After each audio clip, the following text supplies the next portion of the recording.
When I was starting out my ordained ministry in Greensboro, Alabama, down at St. Paul's Episcopal Church there, I met a fellow Episcopalian by the name of Dr. John Dorsey. John's story of how he came to be in Greensboro is a pretty amazing one.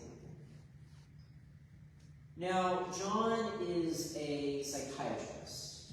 In fact, studied in Jefferson, in this area.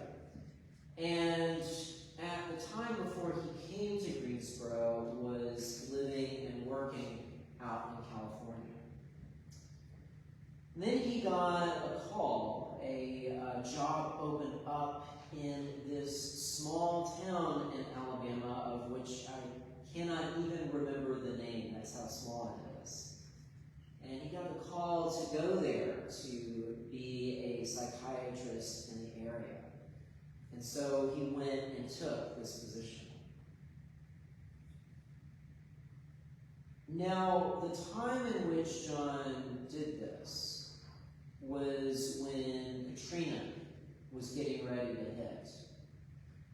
So he was making this journey, again, all the way from California down to Alabama, and was racing along the way so that he could make sure he missed the storm. And his reward for making it past Katrina, for making it safely through the storm, was to make it to this small town and find out that the position that he'd been offered was no longer available.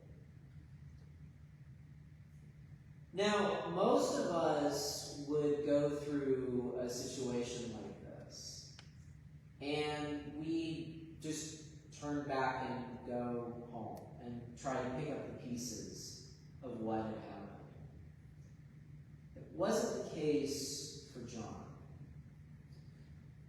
John ended up finding Greensboro very close by and decided to set up roots in this community, which can be very difficult to do in a small town. And not only did he decide to place roots in this community, he decided to start a non-profit, which he called Project Horseshoe Farm. Now, Horseshoe Farm was an ambitious effort, because what John did was to take young people, mostly pre-med students, folks who are going to go on to be doctors or perhaps even psychiatrists like John himself. And he took this group of people, and he had these fellows each year work in the community. They do things like after-school programs for kids, for students. They also did a lot of programming to help others in the community, people who were elderly, people who were living with various mental illnesses and mental disabilities. So by the time that I got to Greensboro, Project Horseshoe Farm was pretty well established. They were quite beloved in the community. But John didn't stop there. Shortly after I came to live in Greensboro, Horseshoe Farm built up, not quite from the ground up, but almost a completely new facility for their programming, and specifically for the elderly and mentally disabled and mentally ill members that would participate in these programs.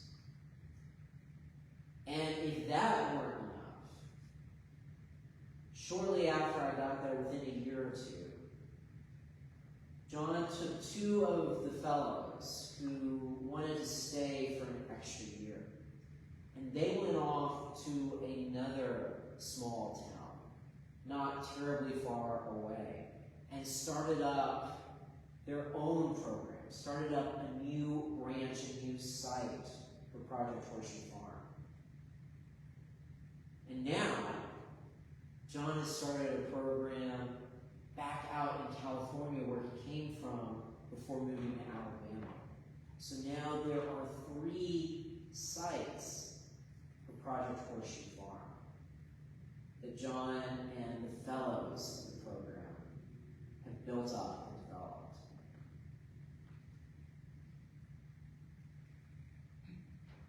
Now, I did talk to John before I decided to use his story to talk about our readings for today.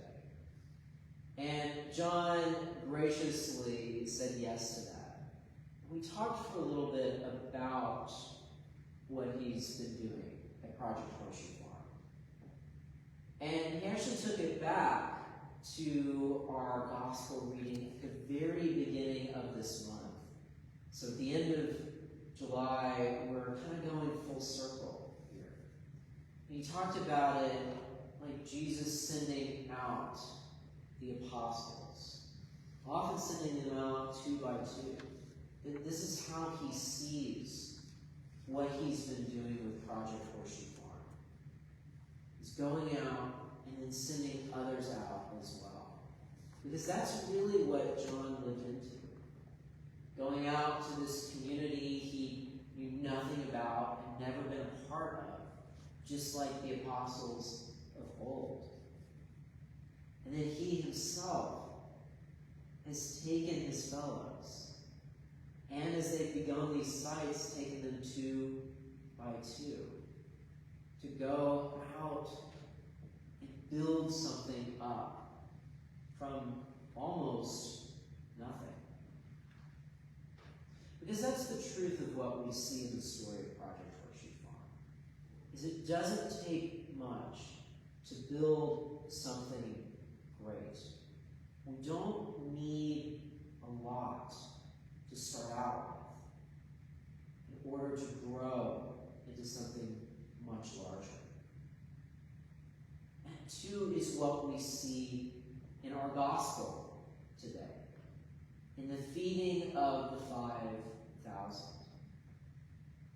And this comes shortly after we saw the version in Mark just last week where Jesus' apostles have come back.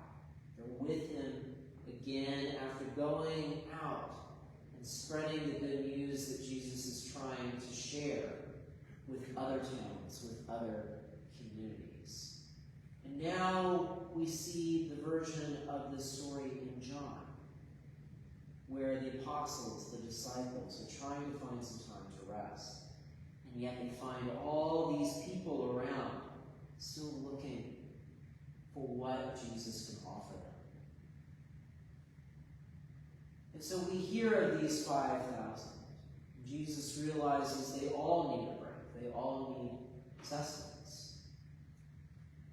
And what they find is that they have just 5 barley loaves and 2 fish from a young boy nearby.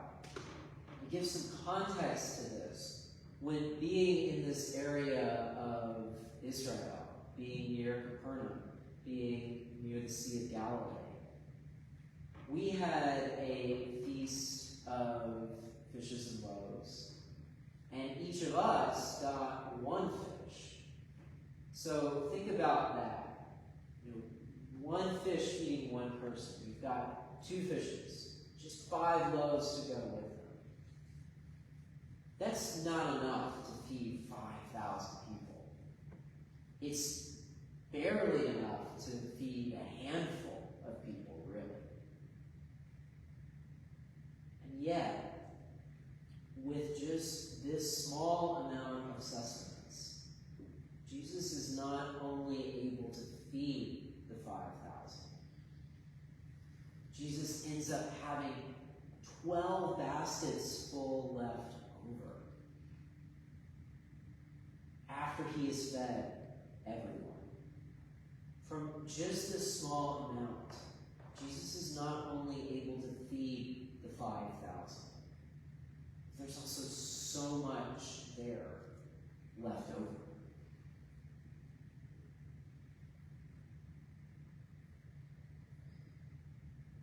Now, Ephesians tells us this. And to him who by the power at work within us is able to accomplish abundantly far more than all we can ask or imagine. To him be glory in the church and in Christ Jesus to all generations, forever and ever.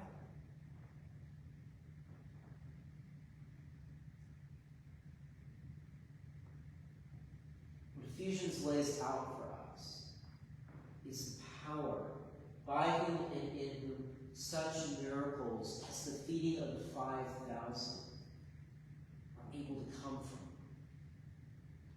It's the same power that people like John Dorsey and programs like Project Horseshoe Farm are able to grow and thrive.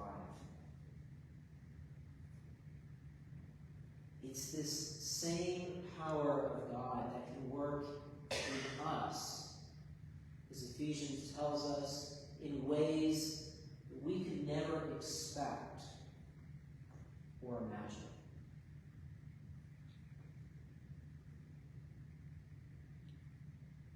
It doesn't take a lot to do the work of God in this world. With just a little, we can work a great deal in the world. We're not called to discount ourselves. We're not called to look down on ourselves if we have little. We're not called to look on ourselves and think we can offer little. But instead, we're called to lean on God. Lean on God with all our trust, with all our faith.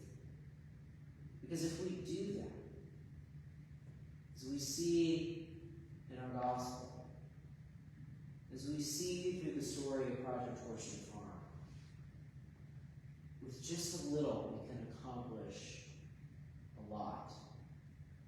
So if we are open to God working in us in ways that we can never even imagine, we can be open to that power of God within us, then we will see miracles.